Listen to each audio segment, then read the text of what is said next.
अर्थात याबद्दलचा निर्णय पुढच्या 1-2 दिवसात निश्चितपणे होऊ शकतो। वळूयात पुढच्या बातमीकडे। कधी काळी सिंचन घोटाळ्यावरून देवेंद्र फडणवीस यांच्यासह थेट पंतप्रधान नरेंद्र मोदींपर्यंत सगळ्यांनीच अजित पवार यांच्यावर खरपूस टीका केली होती। मात्र गेल्या काही वर्षांपासून भाजप आणि अजित पवार जवळ आले। देवेंद्र फडणवीस आणि अजित पवार तर अगदी जवळचे मित्र बनले। त्यामुळे अजित पवार यांच्या निधनानंतर राज्य भाजपकडून अनेक वर्तमानपत्रांमध्ये अजितदादांना श्रद्धांजली अर्पण करणारी एक जाहिरात देण्यात आली आणि याच जाहिरातीवरून संजय राऊत यांनी भाजपवर निशाणा साधलाय। पण आता त्याला भाजपनं सुद्धा उत्तर दिलंय।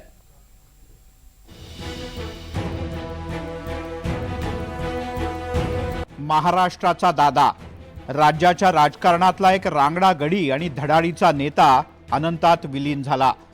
अजितदादांच्या जाण्यानं फक्त बारामतीचं किंवा राष्ट्रवादी काँग्रेसचंच नाही तर सगळ्या महाराष्ट्राचं मोठं नुकसान झालंय। याची जाणीव खुद्द मुख्यमंत्री देवेंद्र फडणवीस यांना सुद्धा आहे। त्यामुळेच अजित पवार यांच्या निधनानंतर माध्यमांशी बोलताना फडणवीसांचा आवाज कातर बनला होता। एक दिलदार आणि दमदार मित्र गमावल्याची भावना फडणवीसांनी व्यक्त केली।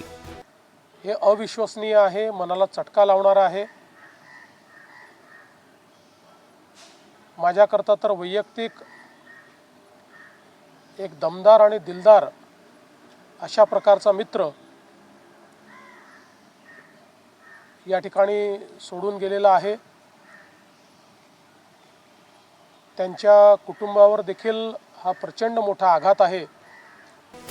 इतकंच नाही तर अजित पवार भाजपसाठी किती महत्त्वाचे होते, तर 2019 पासून दादा भाजपच्या किती जवळ आले होते याचा प्रत्यय आता पुन्हा एकदा आलाय।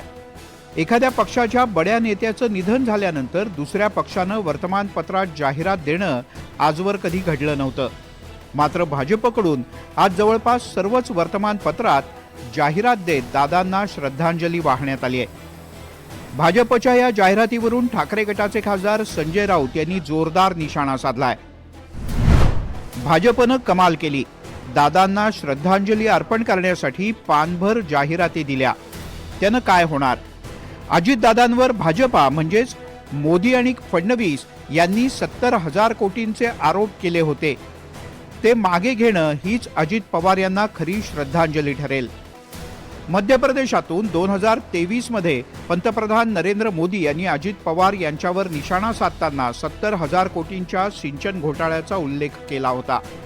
त्यानंतर काहीच दिवसात अजित पवार भाजपसोबत आले।